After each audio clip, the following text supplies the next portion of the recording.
How many of you watching this are glad that somebody preserved the coins that we collect today? They somehow put them back, pulled them from circulation, put them in a sock drawer, put them in a box, put them in a bag, put them somewhere out of the reach of being mishandled any longer, and preserve them for the future. And how many of you who say yes to that think that we have a responsibility to do the same for the future and for the future of the hobby and for future collectors? I think most of us that are watching this could say yes to that. And that leads me into this video, 10 reasons why you should have your coins graded. Now, you shouldn't have all coins graded, but there are reasons why you would have a coin graded. And let's get into the fact that there are various reasons, but the main one is that the coin is dear to you. You can have anything graded if it's worth 1 cent. It doesn't matter if you want it graded for you. If it's a birth year, maybe someone passed away with that in their pocket or their hands or something that means something to you, that's fine. But there are other reasons to have coins graded, but you also want to understand that there is a cost. So you don't really typically want to send a coin off for grading if the cost of the fees is more than the worth of the coin. So the worth is either monetarily or it's going to be nostalgic. So it's got to be one of those two things. So we're going to look at a few coins as we're doing this. And these are coins that were pulled and preserved by people, whether they were graded or not graded. These coins are in collections and they're being protected and preserved for the future. One of the things that I tell people when they ask me, should I have a coin graded? I tell them for authentication purposes. If you have questions about a coin, gold coins and things like that, or coins like that, authenticating a coin is very important. And that is one of the purposes of a coin grading service. And that was the initial purpose of Annex, the ANA grading, was to authenticate coins.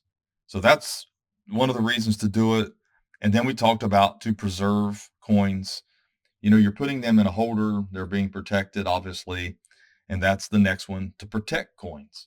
You protect them from possible damage, being dropped, being even put against something to tone them more or to be scratched, things like that. That helps protect and preserve a coin. Then you can learn the condition of your coin. You can learn if the coin's cleaned or scratched, or whether it's got some issues with it, or if it's problem free. That helps. The grading companies help with that.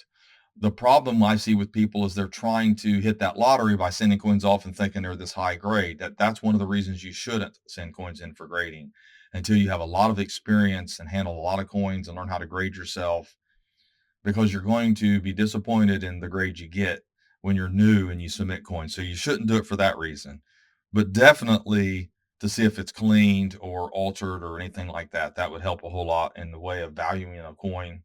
Also learning yourself about clean coins. I have a collection of clean coins myself and altered coins. Then also to learn the grade of a coin. What possible grade would they give it? That's a good thing to know as well, so you can help with potential value of your coin. Mint error attribution. If you send it under that mint error tier, they will attribute it if it is a mint error for you. They won't just find it for you. You have to actually submit it that way, but they will look. And also for die variety attribution. There are a lot of die varieties out there for some dates and mints.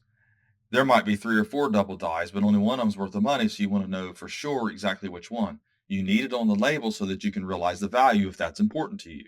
I know it's not important to everybody, but if it's important to you, then you need to submit it for gradings to find out for sure. Also, getting that grade, getting the condition, that helps narrow down a value for your coin so that you know what to sell it for, or your family knows what to sell it for.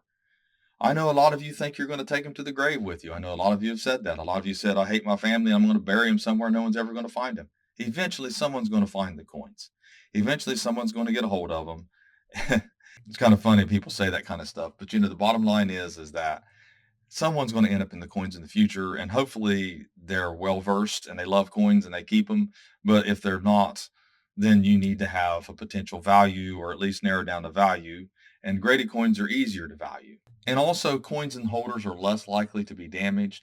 They're less likely to tone because they're not going to be subjected to mishandling and against paper or chemicals or anything like that. Or, they're not airtight. They can still tone in the holders, but if they're stored properly, they shouldn't tone, because not all bright white coins have been cleaned or dipped. They've all been subjected to mishandling, and the coins that have toned has typically been against something. But that's the reasons why I recommend having a coin graded and putting a holder. Annex is a great place because even though they need to change their holders, they do need to change their holders. They need to improve those. They are a great company for economical fees, as well as you don't have to have a membership.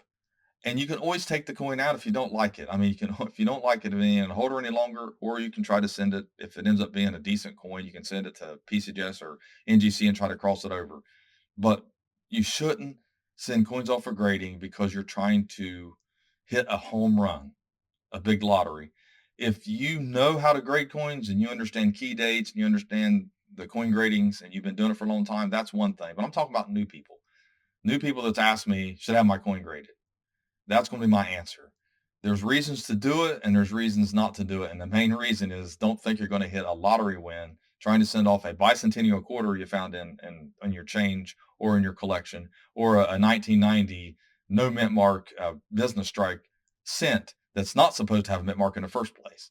That's where people fall and fail, trying to hit that lottery, hit that pristine coin that they found on a roll, and they think it's looked great to them. It's not going to look that good to the grading company. Trust me. I've been through that before. I've been down that road.